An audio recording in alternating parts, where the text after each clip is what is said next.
8ஆம் அதிகாரத்துள்ள ரகசியத்தை ஒரு மனிதன் புரிந்து கொள்வானானால், റോമർ 8-ാം അധ്യായത്തിൽ പറഞ്ഞിരിക്കുന്ന രഹസ്യങ്ങളെ ഒരു ദൈവവൈതൻ മനസ്സിലാക്കുകയാണെങ്കിൽ அந்த மனிதனும் தேவனையும் மரணம் நினைத்தால் கூட பிரிக்க முடியாது. ആ മനുഷ്യനെയും ദൈവത്തെയും മരണം പോലും ഓർത്താൽ പോലും പിരിക്കുവാൻ കഴിയത്തില്ല. சகலமும் நன்மைக்கு ஏதுவாய் நடக்கிறது. സകലവും നന്മയ്ക്കായി കൂടി വ്യാപരിക്കുന്നു. நான் சின்ன வயசுல சினிமா பார்ப்பேன். എന്റെ ചെറിയ പ്രായത്തിൽ സിനിമ കാണുമായിരുന്നു. ஒரு புதுப்படம் வரும்போது அதை பார்த்துட்டு இருக்கும் போது திடீர்னு என்ன செஞ்சிரும்னா பாதியில கட்டாயிரும், கரண்ட் கட்டாயிரும். ഞാൻ പുതിയ സിനിമ വരുമ്പോൾ ഞാൻ കണ്ടുകൊണ്ടിരിക്കുമ്പോൾ പൈസ കറണ്ട് പകുതിക്ക് കറണ്ട് പോകാനിടയാവും.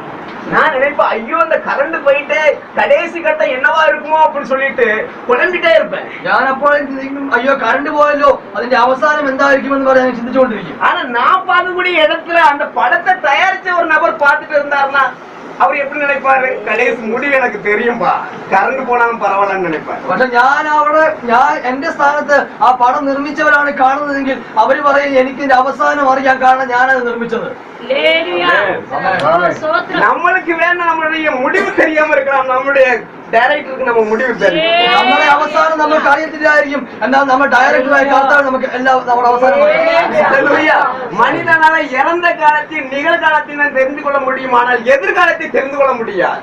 മനുഷ്യനിക്ക് വേണമെങ്കിൽ ജനനകാലത്തെയും അവന്റെ ജീവിതകാലത്തെയും പറയുവാൻ കഴിയും, എന്നാൽ അവന്റെ ഭാവിയിൽ വരാവുന്ന കാലത്തിൽ പറയുവാൻ കഴിയത്തില്ല. ஆனால் கிறிஸ்தவன் மட்டும் சொல்ல முடியும், என் எதிர்காலம் தேவனுடைய கையில் இருக்கிறது. എന്നാൽ ഒരു ദൈവവൈദ്യന് പറയുവാൻ കഴിയും, എന്റെ ഭാവി കർത്താവിന്റെ കയ്യിലാണ് ഇരിക്കുന്നത്. அவருடைய கையில் மரணம் கூட பிரிக்க முடியாது. അവന്റെ കയ്യിൽ നിന്ന് നമ്മുടെ മരണത്തിന് പോലും മാറ്റുവാൻ കഴിയത്തില്ല. அவருடைய அனுமதி இல்லாமல் ஒன்று கூட என் மேல் நடப்பதில்லை. അവന്റെ അവകാശം അവന്റെ അനുമതി ഇല്ലാതെ നമ്മുടെ ജീവിതം നടക്കത്തില്ല. ஒரு கஷ்டத்தை நான் அனுபவிக்க வேண்டியது இருந்தால் அது என் தேவனுடைய அனுமதியோடு தான் வருகிறது. ഒരു ഘട്ടം ഞാൻ ജീവിതത്തിൽ അനുഭവിക്കേണ്ടിയിരുന്നാൽ അത് ദൈവത്തിന്റെ അനുവാദത്തോടെയാണ് കടന്നു വരുന്നത്. அவர் ஒரு கஷ்டத்தை அனுபவிப்பார், ஆனால் அதற்கு பின்பாக ஒரு நன்மையை வைத்திருக்கிறார். നമ്മൾ ഒരു ഘട്ടത്തെ അനുഭവിക്കുവാണെങ്കിൽ അതിന്റെ അപ്പുറത്തൊരു നന്മയും നമുക്ക് ഒരുക്കിയിട്ടുണ്ടാവും.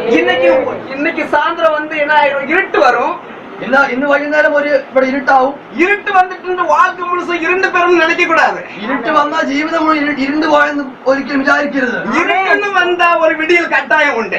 ഇരുട്ട് വന്നാൽ ഒരു പകൽ നമുക്ക് വേണ്ടി ഒരുക്കിയിട്ടുണ്ട്. രഹസ്യങ്ങളെ தெரிந்தவனை, രഹസ്യം അറിയാവുന്നവൻ, அவனையும் தேவனையும் பிரிக்க முடியாது. അവനെയും ദൈവത്തെയും നമുക്ക് പിരിക്കുവാൻ കഴിയത്തില്ല. Hallelujah, hallelujah. எனக்கு ரகசியம் தெரியும். ஹல்லேலூயா. എനിക്ക് ആ രഹസ്യം അറിയാം. எனக்கு இந்த கூடாரம் வந்து உங்களை விட வசதி குறைந்த ஒரு குடிசையில நான் வாழ்ந்துட்டு இருக்கேன். നിങ്ങളെക്കാളും ശരീരത്തിന് ഒരു കൂടിൽ ഞാൻ ജീവിച്ചിരിക്കുന്നു. எனக்கு தெரியும், எதிர்காலத்துல எனக்கு ஒரு மகிமை சரீரம் கொடுக்க போறாரு, அதுல ஊனமே கிடையாது. എനിക്കറിയാം, നിത്യതയിൽ എനിക്കൊരു പുതിയ ശരീരം, പുതിയ മഹിമയാണ് ശരീരം ഒരുക്കുന്നതിന് പോകുന്നു.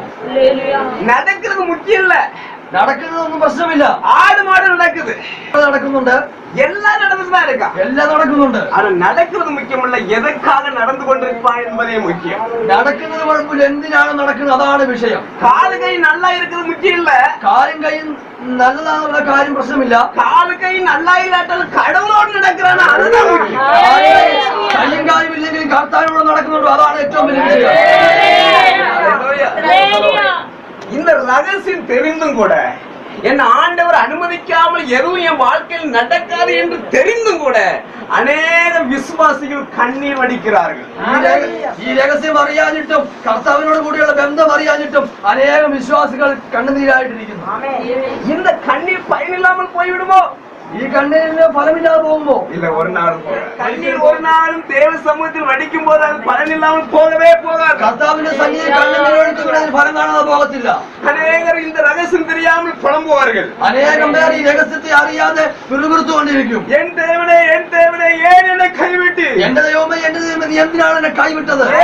அழுகையின் கண்ணீரை எனக்கு தந்து കർത്താവേ, എന്തിനാണ് ഈ കരയുന്ന അവസ്ഥകൾ കണ്ണുനീരവസ്ഥ எல்லாருக்கும் ஒரு நல்ல வாழ்க்கை கொடுத்தீர், ஆனா எனக்கு ஏன் தரவில்லை? കർത്താവേ, എല്ലാവർക്കും നല്ല ജീവിതം നീ കൊടുത്തു പോലെ എനിക്ക് മാത്രം എന്തുകൊണ്ട് തന്നില്ല? எல்லாரும் சுதந்திரமாய் அலைகிறார்கள், எனக்கு ஏன் இந்த ஜெயில் வாழ்க்கை? കർത്താവേ, എല്ലാവരും സ്വതന്ത്രമായി നടക്കുന്നു, എനിക്ക് എന്തുകൊണ്ട് ജയിൽവാസം என்று ஒரு மனிதன் கேட்பானால் ഇങ്ങനെ ഇപ്രകാരം ഒരു മനുഷ്യൻ ചോദിച്ചാൽ அவன் இன்னும் ரகசியத்தை அறிந்து கொள்ளவில்லை. അവൻ ഇനിയും രഹസ്യത്തെ അറിയാത്തവനാണ്. எனக்கு தெரியும், എനിക്കറിയാം, என் ஆண்டவர் சிறைச்சாலை எனக்கு தந்தாலும், എന്റെ ദൈവം എനിക്ക് ജയിൽ തന്നാലും என்னை தனிமையா இருக்க விடுவதில்லை. എന്നെ തനിയായി അവൻ ഇരിക്കാൻ സമ്മതിക്കത്തില്ല. அவர் என் மரணம் வரை என் கூடவே இருப்பார். അവന്റെ മരണം വരെ എന്റെ കൂടെ ഇരിക്കും. என் மரணத்துக்கு பின்பு நான் அவரோடு இருப்பேன். എന്റെ മരണത്തിൽ ഞാൻ അവരോട് കൂടെ ഇരിക്കും. பிரிப்பதில்லை. மறிക്കാൻ കഴിയത്തില്ല. உயர்வு வரட்டும், உயர்வு வரட்டு, தாழ்வு வரட்டும், தாழ்ச்ச வரட்டு, மரணம் வரட்டும், மரணம் வரட்டு, ஜீவன் வரட்டும், ஜீவன் வரட்டு, எது வந்தாலும் എന്ത് വന്നാലും கிறிஸ்து என்னை பிரிப்பதில்லை. தெரியும், എനിക്കറിയാം. என் ஆண்டவர் கண்ணீரின் பாதையில் நடத்தினாரானால் എന്റെ ദൈവം എന്നെ കണ്ണുനീർ കൂടെ നടത്തിയാൽ ஒரு நன்மைக்கு நேராகவே என்னை நடத்தினார். ഒരു നന്മയുടെ നേരെയാണ് നടത്തുന്നത്. 2 வருஷத்துக்கு முன்பாக 2 വർഷത്തിന് മുമ്പ് நான் ஒரு இடத்துக்கு கன்வென்ஷன் மீட்டிங் ஏதாவது அழைச்சாங்க. ഞാൻ എന്നെ ഒരു കൺവെൻഷൻ മീറ്റിംഗിലേക്ക് എന്നെ ക്ഷണിച്ചു. நான் அங்க பிரசங்கம் முடிந்த பிறகு எல்லாரும் அந்த கூட்டத்துக்கு வந்த ஆள்லாம் என்கிட்ட பிரேயர் பண்ண வந்தாங்க. കൺവെൻഷൻ എല്ലാം പ്രസംഗമെല്ലാം കഴിഞ്ഞതിന് ശേഷം അനേകം പേർ പ്രാർത്ഥിക്കുവാൻ എന്റെ അടുത്തേക്ക് വന്നു. நான் எப்ப பிரார்த்திக்க தொடங்கினோ ഞാൻ എപ്പോൾ പ്രാർത്ഥിക്കുവാൻ ആരംഭിച്ചോ அந்த நிமிடம் தொடங்கி ആ നിമിഷം മുതൽ 2 இளம் பெண்கள் 11ஆம் வகுப்பு படிக்கக்கூடிய 2 வாலிப பெண்கள் என் முன்பாக முழங்காலிட்டு அழுது கொண்டே இருந்தார்கள். പ്ലസ് 1 പഠിക്കുന്ന 2 കുട്ടികൾ എന്റെ മുമ്പിൽ മുഴങ്കാലിനോട് കരയുവാൻ തുടങ്ങി. அநேக பெரிய நபர்கள் வந்து என் முன்பாக முழங்காலிட்டு இருக்கிறார்கள். അനേകം പേർ എന്റെ മുമ്പിൽ മുഴങ്കാൽ നിൽക്കുകയാണ്. இவர்களை விட்டு அவர்களுக்கு நான் பிரார்த்திக்க முடியாது. ഇവരെ വിട്ടിട്ട് ഇവർക്ക് വേണ്ടി പ്രാർത്ഥിക്കുവാൻ കഴിയില്ല. எப்பவும் அவர் முகமாக நான் திரும்பினோ ഞാൻ എപ്പോൾ അവരുടെ മുഖത്തിന് നേരെ തിരിഞ്ഞോ அவர்களுடைய கண்களை பார்க்கும் போது என் இருதயம் உண்மையாக உடைக்கப்பட்டது. അവരുടെ കണ്ണുനീർ കണ്ടപ്പോൾ ഹൃദയം തകർന്നു പോകാനുള്ള அந்த வயதானவர்களிடம் அனுமதி கேட்டேன். ഞാൻ അപ്പോൾ തന്നെ വയസ്സായവരുടെ അടുത്ത് ഞാൻ അനുവാദം ചോദിച്ചു, இவர்களுக்கு நான் பிரார்த்தனை பண்ணிவிட்டு உங்களுக்காக பிரார்த்திக்கட்டுமான்னு. അവരോട് പറഞ്ഞു, ഞാൻ ഈ കുഞ്ഞുങ്ങൾക്കായി പ്രാർത്ഥിച്ചു, നിങ്ങൾക്ക് വേണ്ടി പ്രാർത്ഥിക്കാം. அந்த சகோதரர் சொன்னாங்க, அண்ணா எல்லாத்துக்கும் பிரார்த்திச்சுட்டு ஜெபம் பண்ணிட்டு எனக்கு அதுக்கு பிறகு ஜெபம் பண்ணுங்கன்னு சொன்னாங்க. അപ്പോൾ ആ കുഞ്ഞുങ്ങൾ പറഞ്ഞു, ദാസനെ എല്ലാവർക്കും വേണ്ടി പ്രാർത്ഥിച്ചു കഴിഞ്ഞ ശേഷം നിങ്ങൾ എനിക്ക് വേണ്ടി പ്രാർത്ഥിച്ചാൽ മതി. ஓகே, நான் கடைசில உனக்காக ஜெபம் பண்றேன், ஆனா நீ எனக்கு எந்திரிச்சு நில்லுங்க அப்படின்னு சொல்லி சொன்னேன். ഞാൻ അപ്പോഴേക്കും ആ കുട്ടിയോട് പറഞ്ഞു, ശരി ഞാൻ അവസാനം പ്രാർത്ഥിക്കാം, നീ ഇപ്പോൾ എഴുന്നേറ്റ് നിൽക്കുവാൻ പറഞ്ഞു. அதெல்லாம் முடியாதுன்னா நாங்க முழங்கால தான் நிப்போம். അപ്പോഴേക്കും ആ കുഞ്ഞു പറഞ്ഞു, ഇല്ല ഞാൻ മുഴങ്കാൽ തന്നെ നിൽക്കുന്നത്, എഴുന്നേൽക്കത്തില്ല എന്ന് പറഞ്ഞു. எல்லாத்துக்கும் ஜெபம் பண்ணி முடித்த உடனே அந்த 2 பேர்கிட்ட கேட்டேன், என்ன உங்க பிரச்சனைன்னு கேட்டேன். എല്ലാവർക്കും പ്രാർത്ഥിച്ചു കഴിച്ചു അവരോട് ചോദിച്ചു, എന്താണ് നിങ്ങളുടെ വിഷയം? അപ്പം கூட அவருடைய கண்களில் இருந்து ஆர்ப்போட கண்ணீர் வந்து അപ്പോഴും അവരുടെ കണ്ണിൽ നിന്ന് ഒരു നദി പോലെ കടന്നു ഒഴുകിക്കൊണ്ടിരിക്കുന്നു. ഞങ്ങൾ 4 വർഷം മുമ്പ് കർത്താവ് രക്ഷകനായി സ്വീകരിച്ചു. எங்க அப்பா இன்னும் ரட்சிக்கப்படல. എന്റെ പിതാവ് ഇനി രക്ഷിക്കപ്പെട്ടിട്ടില്ല. எங்க அப்பா ஒரு குடிக்காரரு. എന്റെ പിതാവ് ഇപ്പോൾ മദ്യപിക്കുന്ന ഒരാളാണ്. நாங்க நாளைக்கு ஞானஸ்தான கூட்டம் இருக்கு. നാളെ സ്നാനം എടുക്കുന്ന ഒരു മീറ്റിംഗ് ഉണ്ട്. என் பேரை கொடுத்துட்டேன். ഞാൻ എന്റെ പേര് അവിടെ കൊടുത്തിട്ടുണ്ട്. ஆனா என் அப்பாட்ட நான் அனுமதி கேட்கும் போது எங்க அப்பா தரலன்னே. എന്നാൽ ഞാൻ എന്റെ പിതാവിനോട് അനുവാദം ചോദിച്ചാൽ പിതാവ് എനിക്ക് അനുവാദം തരത്തില്ല എന്ന് പറഞ്ഞു. நான் எங்க அப்பா முன்பாக அழுதும் கூட என் அப்பாவுடைய இருதயம் கல் போல மாறி. ഞാൻ എന്റെ പിതാവിന്റെ മുമ്പിൽ വളരെ കരഞ്ഞിട്ടും പിതാവിന്റെ മനസ്സ് ഒരു കല്ലുപോലെയായി. என் தகப்பன் என் கண்ணீரை பார்த்து இறங்கவில்லையே. എന്റെ പിതാവിന്റെ കണ്ണുനീര് കണ്ട് മനസ്സറിഞ്ഞില്ല என்று சொல்லி புலம்பினார். എന്ന് പറഞ്ഞാൽ കുഞ്ഞ് വളരെ പിറുപിറുക്കുവാൻ കരയുവാനിടയായി. நான் சொன்னேன், അപ്പോൾ ഞാൻ പറഞ്ഞു, உன் தாய் தகப்பன் உன் கண்ணீரை கண்டு அழாமல் இருக்கலாம். ഒരു പക്ഷെ നിന്റെ പിതാവും മാതാവും നിന്റെ കണ്ണുനീര് കണ്ട് മറികടന്നു പോകാം. உன் தாய் தகப்பன் பார்ப்பதற்கு முன்பாகவே ஒருவர் உன் தாயின் கருவில் அவனை பார்த்தார் அல்லவா? എന്നാൽ നിന്റെ മാതാവും പിതാവും നിന്നെ കണ്ടതിന് മുമ്പ് നിന്റെ അമ്മയുടെ ഉദരത്തിൽ നിന്നെ കണ്ടു. அவர் நீ அழும்போது அழுவா. നീ കരയുമ്പോൾ അവൻ കരയും. இப்போ அவர் அழுது கொண்டிருக்கிறார். ഇപ്പോൾ അവൻ കരയുകയാണ്. உனக்காக யாரும் அழலை என்று நினைத்துக் கொள்ளாதே. நீ சந்தோஷமா இருக்கும் போது அநேகர் வந்தார்கள். നീ സന്തോഷമായിരിക്കും അനേകം അങ്ങെടുത്ത് വന്നു. நீ கண்ணீர் வடிக்கும் போது யாருமே கண்ணீர் வடிக்கவில்லை. നീ കരയുമ്പോൾ നിന്റെ കൂടെ ആരും കരയുവാനില്ല. நீ உன்னிடத்திலிருந்து அநேக நன்மைகள் அனுபவித்தார்கள். നിന്റെ അടുത്ത് അനേകം നന്മകൾ അവർ പ്രാപിച്ചു. நீ கஷ்டப்படும் போது யாருமே உனக்கு உதவி செய்யவில்லை. എന്നാൽ നീ കഷ്ടപ്പെടുന്ന നിന്റെ അടുക്കൽ വന്ന് സഹായിക്കുവാൻ ആരുമില്ല. தனிமையா நின்று அழுகிறேன் என்று நினைக்காதே. നീ ഒറ്റയ്ക്ക് നിന്ന് കരയുകയാണെന്ന് നീ ഓർക്കരുത്. உனக்காக ஒரு கண்கள் அழுது கொண்டே இருக்கிறது. നിനക്ക് വേണ്ടി കണ്ണുകൾ കരഞ്ഞുകൊണ്ടിരിക്കുകയാണ്. நான் சொன்னேன், நெக்ஸ்ட் இயர் நான் வருவேன். ഞാൻ പറഞ്ഞ അടുത്ത വർഷം ഞാനിവിടെ വരും. நீ உன் நோட்ல எழுது. നീ നിന്റെ ബുക്കിൽ എഴുതി വെച്ചു. நீ நான் வரதுக்கு முன்னால ஞானஸ்தானம் எடுப்பேன். ഞാൻ പറഞ്ഞു, ഞാൻ ഇവിടെ വരുന്നതിന് മുമ്പ് നീ സ്നാനം എടുക്കും. நீ மட்டும் இல்லம்மா, ஒரு குடும்பத்துல இருக்க எல்லாரும் வருவாங்க. ഞാൻ പറഞ്ഞു, നീ മാത്രമാണ്, നിന്റെ കുടുംബം മുഴുവൻ വരും. உங்க அப்பா வருவார் ஃபர்ஸ்ட். നിന്റെ പിതാവ് ആദ്യം വരും. இப்பவும் போயிட்டு வந்தேன். ഞാൻ കഴിഞ്ഞ ദിവസം അവിടെ പോയിട്ട് വന്നു. 4 பேர் வந்து நின்னாங்க. 4 പേരും വന്നു നിൽക്കാനുണ്ടായി. நினைவிருக்காடு. അപ്പോൾ എന്നോട് ചോദിച്ചു, പാസ്റ്റർ എന്നെ ഓർമ്മയുണ്ടോ? உன் கண்ணீரை நான் மறக்கலம்மா. അപ്പോൾ ഞങ്ങളുടെ അന്ന് കരഞ്ഞ കണ്ണും നീ അതുവരെ நான் മറന്നിട്ടില്ല. சொன்ன இயேசுவோ என் கண்ணீரை மறக்கலண்ணே. അപ്പോൾ അവർ പറഞ്ഞു കർത്താവ് എന്റെ കണ്ണുനീർ நாங்க 4 பேர் ஞானஸ்நானம் எடுத்துட்டேனே. കർത്താവേ, 4 പേര് ஞானஸ்நாനം எங்க എടുത്തു. அப்பா இப்ப அபிஷேகத்தில் நிரப்புறாருன்னு. പിതാവ് അഭിഷേകം ஜெபிக்க மறந்தாலும் எங்க அப்பா ஜெபிக்க மறக்கலண்ணே. ഞാൻ പ്രാർത്ഥിക്കുവാൻ മറന്നു, പിതാവ് പ്രാർത്ഥിക്കുവാൻ இப்ப മറന്നിട്ടില്ല. புரிஞ்சுக்கிட்டேனே. ഞാൻ ഇപ്പോൾ മനസ്സിലാക്കി. நான் அழுதா இயேசு அழுவார். ഞാൻ കരഞ്ഞാൽ കർത്താവ് കരയും. இத்தனை வாட்டி தனிமையில பாத்ரூம்ல போய் அழுது, வீட்டு வா மூளையில போய் உட்கார்ந்து அழுது, எவ்வளவு அனுபவம். யாருமே ஹெல்ப் பண்ண முடியல, என் சூழ்நிலை எல்லாம் மாறி இருக்கு அப்படின்னு சொல்லி எத்தனை வாட்டி அழுது. ഞാൻ പലപ്പോഴും ബാത്റൂമിനകത്ത് പോയിട്ട് വീടിന്റെ പല മൂലയിൽ പോയിട്ട് കർത്താവ് എന്റെ അവസ്ഥകൾ ഇങ്ങനെയാണല്ലോ എന്ന് പറഞ്ഞ് ഞാൻ വളരെ കരഞ്ഞ അവസ്ഥകളുണ്ട്. எனக்காக கண்கள் இல்லையே என்று சொல்லி ஏங்கிற நாட்கள் உண்டு. ഞാൻ പലപ്പോഴും എനിക്ക് കരയുവാൻ ഒരു കണ്ണുപോലും എനിക്ക് വേണ്ടി കരയുവാൻ ആരുമില്ലെന്ന് പറഞ്ഞ അവസ്ഥകളുണ്ട്. இது ஊழியத்துல உதவி செய்ய யாருமே இல்லை என்று சொல்லி இறங்கிற நாட்கள் உண்டு. എന്റെ സുവിശേഷ വഴിയിൽ സഹായിക്കാൻ ആരുമില്ലെന്ന് പറഞ്ഞ് കരയുന്ന ആളുകളുണ്ട്. நான் குடிசை வீட்டில் இருந்து என்னைக்கு நான் நல்ல ஒரு இடத்துக்கு போவேன் என்று சொல்லி அழுத கண்ணீரை பார்த்து யாருமே இறங்கலையே. പലപ്പോഴും കുടിലിനകത്ത് ജീവിച്ച് ഞാൻ എന്നും ഒരു നല്ല ജീവിതത്തിലേക്ക് നല്ലൊരു വീട്ടിലേക്ക് പോകുമെന്ന് പറഞ്ഞ് പലപ്പോഴും കരഞ്ഞ അവസരത്തിൽ തന്നെ ഇത് കരഞ്ഞ അവസരങ്ങളുണ്ട്. என் சகோதரியே, என் சகோதரனை நான் சொல்கிறேன், ഇന്ന് പകൽക്കാലം ഞാൻ നിങ്ങളോട് പറയുന്നു, இயேசுவும் அழுதா. ദൈവവും കരഞ്ഞു, இயேசு அழும்போது இயேசுவும் அழுதா. യേശു കർത്താവ് കരഞ്ഞു. அந்த கண்ணீர் தான் உங்களை இப்ப நல்லா வச்சிருக்கு. യേശു കർത്താവിന്റെ കണ്ണീരാണ് നിങ്ങളെ കാണുന്നത്. ஹல்லேலூயா. அதனால சொல்றேன், അതുകൊണ്ട് ഞാൻ പറയുന്നു, அழணும்னு நினைச்சா மனுஷன் முன்னால அழாதங்க. കരയണമെന്ന് ഓർത്താൽ മനുഷ്യർക്ക് മതി കരയരുത്. தெய்வ சமுத்திரமே. ദൈവസന്നിധിയിൽ കരയരുത്. ஹல்லேலூயா. ஹல்லேலூயா. ஹல்லேலூயா. தேவன் பாதத்துல வடித்த கண்ணீருக்கு அவர் பதில் தருவார். ദൈവത്തിന്റെ സമൂഹത്തിൽ നിങ്ങൾ കരഞ്ഞ കണ്ണീരിന് പ്രതിഫലം തരും. பாஸ்டர், நீங்க வடிச்ச கண்ணீருக்கு பதில் உண்டு. പാസ്റ്റർ, നിങ്ങളുടെ കരഞ്ഞ കണ്ണീരിന് പ്രതിഫലം ഉണ്ട്. விசுவாசியே, நீங்க வடித்த கண்ணீருக்கு பதில் உண்டு. നിങ്ങളുടെ കരഞ്ഞ കണ്ണീരിന് ഫലമുണ്ട്. உங்கள் விசுவாசம், உங்களுடைய கண்ணீர்கள் தேவனால் எண்ணப்பட்டிருக்கிறது. നിങ്ങളുടെ കണ്ണുനീർ കർത്താവിൽ അളക്കപ്പെട്ടിരിക്കുകയാണ്. ஒவ்வொரு கண்ணீர் துளிக்கும் பதில் கிடைத்ததா என்று சொல்லி அவர் ஒரு நாள் பார்ப்பார். ഓരോ കണ്ണുനീരിനും അവൻ ഫലം കിട്ടിയോ എന്ന് അവൻ ഒരിക്കൽ നോക്കും. என் பிள்ளை இவ்வளவாய் வடித்திருக்கிறாளே, இந்த கண்ணீருக்கு நான் நிச்சயமாக கொடுப்பேன் என்று சொல்வார். എന്റെ പൈതൽ ഇത്രയും കരഞ്ഞിട്ടുണ്ട്, ഞാൻ ഇതിന് പ്രതിഫലം കൊടുക്കണമെന്ന് வேதம் சொல்கிறது, கண்ணீரோடு நீ விதைத்தாயானால் கட்டாயம் கெம்பீரத்தோடு நீ அறுப்பாய். അവന്റെ വചനം പറഞ്ഞു, കണ്ണുനീരോടുകൂടെ നീ വിതച്ചാൽ ആർപ്പോടെ നീ കൊയ്യും. இன்னைக்கு ஒருவேளை நீ அழுது கொண்டிருக்கலாம், ഒരു പക്ഷേ നീ കരഞ്ഞുകൊണ്ടിരിക്കാം. ஆனால் മറந்து വിടാதீர்கள், എന്നാൽ മറന്നു പോകരുത്. உங்களுக்காக நாளை வெயிட் பண்ணி கொண்டிருக்கிறது. എന്നാൽ നിങ്ങൾക്ക് വേണ്ടി നാളെ ദിവസം அந்த കാത്തുകൊണ്ടിരിക്കുകയാണ്. நாளை வரும். ആ ദിവസം നിങ്ങൾക്ക് വേണ്ടി அந்த വരും. நாளும் உங்களுக்கு அதிகமான சந்தோஷத்தை கொண்டு ആ வரும். നാളെ സന്തോഷം കൊണ്ടുവരും. இன்னைக்கு உங்க வாழ்க்கை இருண்டா போகலாம், ഈ ദിവസം നിങ്ങൾക്ക് വേണമെങ്കിൽ ஆனால் நீங்க ஒன்றை மறந்து விடாதீர்கள். என் தேவன் என்னை இருளில் நடத்தினாலும், என் தேவன் என்னை இருளில் நடத்தினாலும் அவர் எனக்கு ஒளியாயிருப்பார். അവർക്ക് വെളിച്ചമായിട്ടുണ്ട്. அவர் எனக்கு ஒளியாயிருப்பார். വെളിച്ചമായിട്ടുണ്ട്. அவர் நன்மையின் பாதையிலே நடத்துவார். அவர் இருளில் பள்ளத்தாக்கில் நடத்தினாலும், அவர் மேடிலே நடத்தினாலும் அவர் என் மேய்ப்பராயிருப்பார். அவருக்கு எனக்கு என்ன நல்லது செய்யணும் தோணுதோ அவர் செய்வார். അവർ എനിക്ക് എന്തൊക്കെ ചെയ്യണമെന്നുണ്ടോ അവർ ചെയ്യും. உண்மையா உண்மை. ஹல்லேலூயா. சின்ன பிள்ளை இருக்கு, ഒരു കൊച്ചുകുട്ടി ഇവിടെ ഉണ്ട്. இந்த பிள்ளைக்கு எந்த வயசுல எந்த ட்ரெஸ் போட்டு விடணும்னு அப்பாவுக்கு தெரியும். ആ കൊച്ചിന് ചെറിയ വയസ്സിൽ ഏത് ഡ്രസ് വേണമെന്ന് ആ പിതാവിന് അറിയാം. இந்த பிள்ளைக்கு என்ன கொடுக்கணும்னு அப்பாவுக்கு தெரியும்.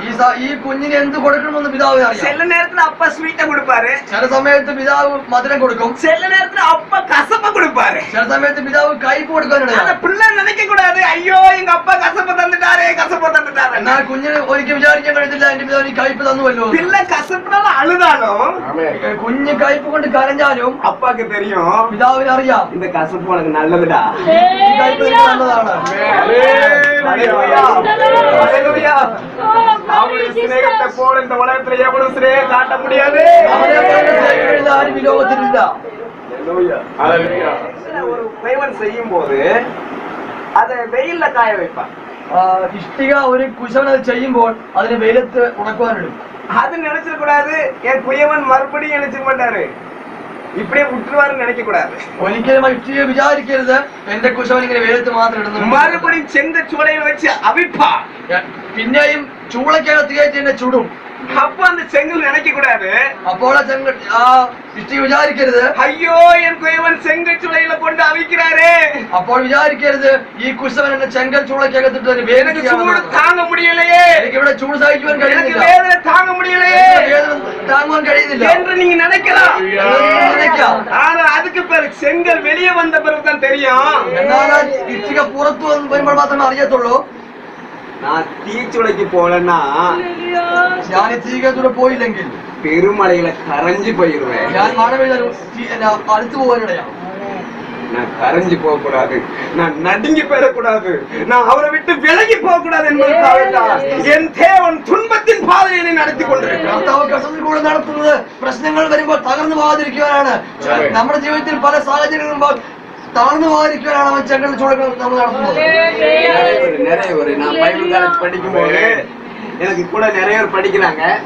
എന്റെ കൂടെ ബൈബിൾ കോളേജ് പഠിക്കുമ്പോൾ അനേകം പേരെ കൂടെ പഠിച്ചു. தமிழ் அண்ணமாங்க என் மேல ரொம்ப பாசமா இருப்பாங்க. തമിഴിലെ സഹോദരന്മാരോട് വളരെ எல்லாரும் பாசமா இருப்பாங்க. എല്ലാവരും സ്നേഹമുണ്ട്. இது கொஞ்சம் வித்தியாசமான பாசமா இருப்பாங்க. എന്നാൽ തമിഴ് സഹോദരങ്ങളെ ചില വ്യത്യാസമായ സ്നേഹമാണ് പ്രകടിപ്പിക്കുന്നത്. ஒரு 2 மாசம் நல்லா என் கூட பழகினாங்க. 2 മാസം എന്റെ കൂടെ വളരെ നന്നായിട്ട് പരിചയപ്പെട്ടു, വളരെ നന്നായിട്ട് ഇടപെട്ടു. அதுக்கு ஒரு வாரம் என்கிட்ட பேசல, ഒരാഴ്ച എന്നോട് സംസാരിച്ചില്ല അവർ. ஒரு வாரம் கழிச்சு அந்த பிரதர் வந்தார். ഒരാഴ്ച കഴിഞ്ഞ് ഒരു സഹോദരൻ എടുത്ത് വന്നു. அவர் கொஞ்சம் வயசுல என்னோட சின்னவர் தான். പ്രായത്തിൽ എന്നെ ഇളയതാണ്. அவர் சொன்னாரு, தனிமையை உணர்ந்தீங்களான்னு கேட்டார். அவர் എന്നോട് ചോദിച്ചു, ഏകാന്തത என் கூட என் தாய் தகப்பன் இல்லாட்டாலும் இந்த உலகத்துல எந்த மனிதன் இல்லாட்டாலும் என் கூட ஆண்டவர் உண்டு. എന്റെ പിതാവും എന്റെ കൂടെ ഇല്ലെങ്കിൽ, ഈ ലോകത്തിൽ ആരും എന്റെ കൂടെ ഇല്ലെങ്കിൽ എന്റെ കർത്താവിന്റെ കൂടെ. യേശുവിനെ പിടിക്കുമ്പോൾ 12 சீசர்கள் கூட இல்ல. യേശുവിനെ പിടിക്കുമ്പോൾ 12 ആളുകൾ കൂടെ ഇല്ല, ശിഷ്യന്മാർ കൂടെ ഇല്ല. எல்லா சீசரும் அவரை விட்டு ஓடி, എല്ലാ ശിഷ്യന്മാരും അവരെ വിട്ട് ഓടുവാനിടയായി. ஆனா பத்மு தீவுல யோவான் தனிமையா இருக்கும்போது പത്മോസിന്റെ ദ്വീപിൽ യോഹന്നാൻ ഏകാന്തനായി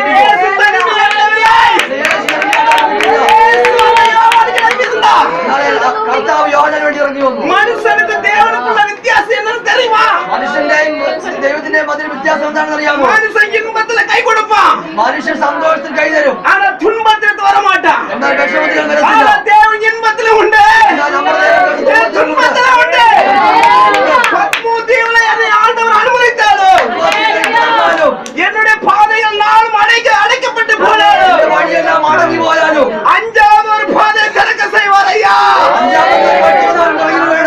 என் தேவன் என்னோடு உண்டு, എന്റെ ദൈവം എന്റെ കൂടെ ഉണ്ട്. அவர் என்னை பாலைவனத்தில் போட்டாலும், അവൻ എന്നെ മരുഭൂമിയിൽ ഇട്ടാലും, ஆகாரை போனால் பாலைவனத்தில் நடந்தாலும், നടന്നാലും, நான் தனிமையா நடந்தாலும், നടന്നാലും, கணவன் கைவிடப்பட்ட நிலவில் நடந்தாலும், எனக்கு பாலைவனத்தில் എന്റെ ഭൂമിയെ சோலைவனமாய் மாற்றுவான். പച്ചപ്പായോ മാറ്റും. பாலைவனத்தில் தண்ணீர் கிடைக்காதியா, മരുഭൂമിയില് വെള്ളം കിട്ടത്തില്ല. ஆனா என் இயேசு நடத்தினாங்க தண்ணீர் உண்டு. എന്നാൽ എന്റെ കർത്താവ് നടത്തിയാണ് അവിടെ വെള്ളമുണ്ട്. ஹல்லேலூயா. இப்ப சொல்ல முடியுமா, என் ஆண்டவர் பாலைவனத்தில் நடத்தட்டும், என் நடத்தினா இனி தனியே விட மாட்டார், என் கூட தான் வருவாரு. அவர் வரும்போது எனக்கு தண்ணீர் கிடைக்கும். എത്ര പേർക്ക് പറയാൻ കഴിയും, എന്നെ മരുഭൂമി നടത്തട്ടെ, എന്റെ കർത്താവ് എന്റെ കൂടെ ഉണ്ടെങ്കിൽ മരുഭൂമിയിൽ വെള്ളം കിട്ടുവാൻ ഇടയാകും.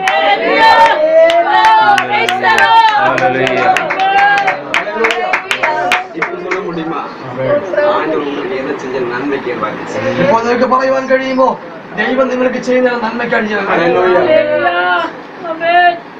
பழைய ஏற்பாட்டுல அண்ணாளுக்கு குழந்தை கிடையாது. പഴയ നിയമത്തിൽ ഹന്നയ്ക്ക് മക്കളില്ല. இதனால அவங்களோட சக்காரத்தி என்ன செஞ்சா தினமும் பரியாசம் பண்ணிட்டே. അവരുടെ കൂടെയുള്ള പെണ്ണിനെ അവർക്ക് എപ്പോഴും പരിഹാസം ചെയ്തുകൊണ്ടിരുന്നു. ஒரு நாள் கணவன்கிட்ட போய் சொன்னா, ഒരിക്കൽ തന്നെ ഭർത്താവിനോട് പറഞ്ഞു. கணவனும் ஆறுதல் சொன்னாரு, ഭർത്താവും ആശ്വാസവാക്കുകൾ പറഞ്ഞു. ஆனா அவளுக்கு ஆறுதலா தெரியல, എന്നാൽ അവൾക്ക് ആശ്വാസമായി മനസ്സിലായില്ല. அவளை ஏத்துக்க முடியல, അവൾക്ക് അത് സ്വീകരിക്കുവാൻ കഴിഞ്ഞില്ല. அவளுக்கு ஒண்ணு புரிஞ்சுக்கிட்டா, പക്ഷെ അവൾക്ക് ഒന്ന് മനസ്സിലായി, மனுஷனால ஆறுதல் தான் சொல்ல முடியும், മനുഷ്യനാൽ ആശ്വാസം മാത്രമേ പറയുവാൻ ஆனா കഴിയൂ. அதுக்கு பதில் ஆண்டவர் மட்டும் தேவன். അതിന്റെ മറുപടി കാത്താൻ മാത്രമേ തരാൻ കഴിയത്തുള്ളൂ. அவர் ஆலயத்தில் போய் அழுதா, അവൾക്ക് ദൈവ സമൂഹത്തിൽ കരയാനിടയായി. கண்ணீர் வடித்துக் கொண்டே இருந்தார். അവൾ കരഞ്ഞുകൊണ്ടിരുന്നു. அங்க ஒரு ஊழியக்காரன் பார்த்து கொண்டிருந்தான். അപ്പോൾ അവിടെ ഒരു പുരോഹിതൻ அவளை கண்டுകൊണ്ടിരുന്നു. அவர் பார்த்து கொண்டிருக்கும் போது അവൻ ആ സഹോദരിയെ കണ്ടുകൊണ്ടിരിക്കുകയാണ്. அந்த ஊழியக்காரர் அவர் கண்ணீரை பார்த்து അപ്പോൾ ആ പുരോഹിതൻ അവന്റെ കണ്ണുനീര് കണ്ടിട്ട് ஒரு தவறான ஒரு அர்த்தத்தை கொடுத்தார். അവരൊരു മോശമായ ഒരു അർത്ഥം പറയുവാനാണ്. இவர் குடிச்சிருக்கிறான்னு நினைச்சார். അപ്പോൾ അവൻ പറഞ്ഞു നീ മദ്യപിച്ചിട്ടുണ്ട്. மனுஷன் முன்னால அழாதங்க. മനുഷ്യർക്ക് മുന്നിൽ കരയരുത്. அழுத அவன் நம்ம வேதனை புரிஞ்சுக்க மாட்டான். ആ മനുഷ്യൻ നമ്മുടെ വേദന മനസ്സിലാക്കത്തില്ല. அவன் சொல்லுவான் கள்ள கண்ணீர் வடிக்கிறா பாரு. അപ്പോൾ അവർ പറയും നീ കള്ളക്കണ്ണീരാണ് വീഴ്ത്തുന്നത്.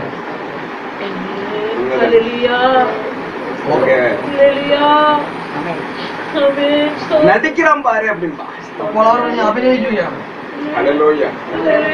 உண்மையில சொல்றேங்க, இந்த உலகத்துல நிறைய ஹாஸ்பிட்டல்ல மிஷின் நிறைய இருக்கு. ഈ ലോകത്തിൽ ആശുപത്രിയിൽ അനേകം മിഷനുകൾ ഉണ്ട്. உங்க கண்ணுல என்ன பிரச்சனைனாலும், இதயத்துல என்ன பிரச்சனைனாலும், கால்ல என்ன பிரச்சனைனாலும், சரீரத்துல எந்த பிரச்சனைனாலும் அந்த மிஷின் கண்டுபிடிச்சு சொல்லிடும். ആ കണ്ണിനെന്ത് വിഷയമുണ്ടായാലും ഹൃദയത്തിനെന്ത് വിഷയമുണ്ടായാലും ശരീരത്തിന് ഏത് വിഷയമുണ്ടായാലും മിഷൻ നിങ്ങളോട് അതിന് മറുപടി തരും. ஆனா உலகத்துல ஒரே ஒரு மிஷின் கண்டுபிடிக்கப்படல. എന്നാൽ ലോകത്തിൽ ഒരു മിഷൻ കണ്ടുപിടിക്കാൻ കഴിഞ്ഞിട്ടില്ല. ஒரு மனுஷன் வடிக்கும் கண்ணீர் எதற்காக வடிக்கிறான், அந்த கண்ணீருக்கு பின்பாக என்ன வேதனை இருக்கு என்பதை கண்டுபிடிக்க இன்னும் மிஷின் கண்டுபிடிக்கப்படவில்லை. എന്നാൽ ഈ ലോകത്തിൽ കണ്ടുപിടിക്കാത്തൊരു മിഷനേ ഉള്ളൂ. ഒരു മനുഷ്യൻ കരയുന്ന കണ്ണുനീരിന്റെ പുറകെ അടങ്ങിയിരിക്കുന്ന ആ വിഷമം എന്തെന്ന് കണ്ടുപിടിക്കാൻ മിഷൻ കഴിഞ്ഞിട്ടില്ല. அப்படிப்பட்ட மிஷின் இனி கண்டுபிடிக்கப்படவே അങ്ങനെയുള്ള മിഷനെ കണ്ടുപിടിക്കുവാൻ സാധിക്കത്തില്ല, കണ്ടുപിടിക്കത്തുമില്ല. யாரும் புரிந்து கொள்ள மாட்டார்கள் என்று சொல்லி நினைத்து விடாதீர்கள். ആരും നിങ്ങളെ മനസ്സിലാക്കുന്നത് அந்த மிஷின் என் ஆண்டவர்கிட்ட உண்டு.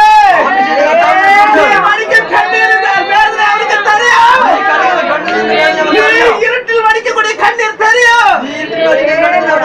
நீ வீட்டுல எல்லாரும் கைவிடப்பட்ட நிலைமையில நீ வடித்துக் கொண்டிருக்கிற கண்ணீர் தெரியும். എല്ലാവരും തള്ളപ്പെട്ട് കരയുന്ന കണ്ണുനീരിന്റെ അവസ്ഥ ദൈവത്തിന് അറിയാം. கண்ணீருக்கு பின்னால் இருக்கக்கூடிய வேதனை அறியக்கூடிய தேவன் நம்மோடு இருக்கும் போது எல்லாம் நன்மைக்கு ஏதுவாய்தான் நடக்கும். കണ്ണുനീരിന്റെ പുറകെ ഇരിക്കുന്ന വേദനകളെ മനസ്സിലാക്കുവാൻ കഴിയുന്ന കർത്താവ് നമ്മുടെ കൂടെ ഉള്ളപ്പോൾ എല്ലാം നന്മയ്ക്കാണ് കൂടി വ്യാപരിക്കുന്നത്. மனுஷர்கள் கைவிட்டது நல்லது. മനുഷ്യൻ കൈവിടുന്നത് നല്ലതാണ്. மனுஷன் கைவிடவில்லை என்றால் என் தேவன் இன்னும் கைவிடவில்லை என்பது உங்களுக்கு தெரியாமலே போயிருக்கும். மனுஷன் கைவிட்டிല്ലെങ്കിൽ നമുക്ക് മനസ്സിലാകും നമ്മുടെ കർത്താവ് നമ്മുടെ കൂടെ ഉണ്ടെന്ന്. மனுஷன் புரிந்து கொள்ளாமல் போனது நல்லது. മനുഷ്യൻ മനസ്സിലാക്കാൻ നല്ലതാണ്. மனுஷன் புரிந்து கொள்ளிருப்பான் என்றால், മനുഷ്യൻ നമ്മളെ മനസ്സിലാക്കിയാൽ தேவன் என்னை புரிந்து கொண்டார் என்பது இன்னும் நமக்கு மறைக்கப்பட்டவன். ദൈവം നമ്മളെ അറിയുന്നു എന്നുള്ള കാര്യം നമുക്ക് മറക്കപ്പെട്ടിരിക്കും. മനുഷ്യൻ കൈവിടുന്നത് നല്ലതാണ്. ഹല്ലേലൂയ. அப்படிப்பட்ட பாதையை தேவன் என்னை நடத்த அனுமதித்தார். நல்லது. നല്ലതാണ്. என் பாதை நன்மையதான் முடியும்.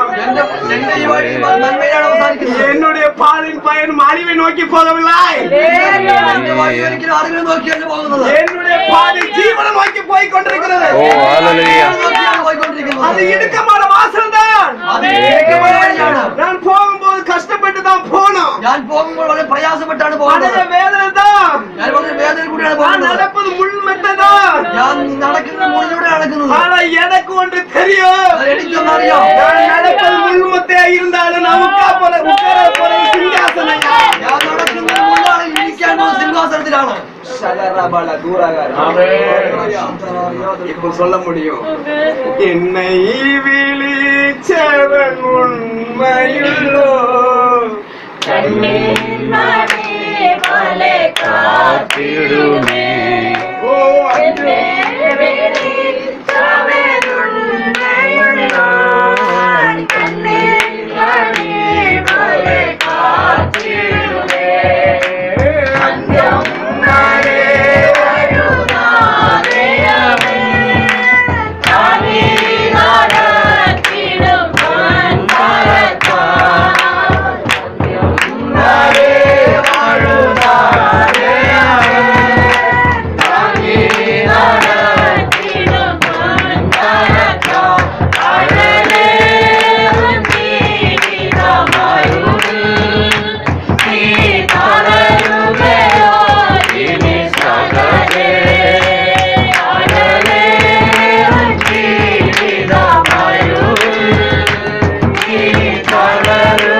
எனக்கு ஒரு சம்பவத்து மூலமா நினைவு നിങ്ങളുടെ കണ്ണുനീരിന് വിലയുണ്ടെന്ന ഒരു സംഭവം മൂലം കർത്താവിനെ അറിയിച്ചു.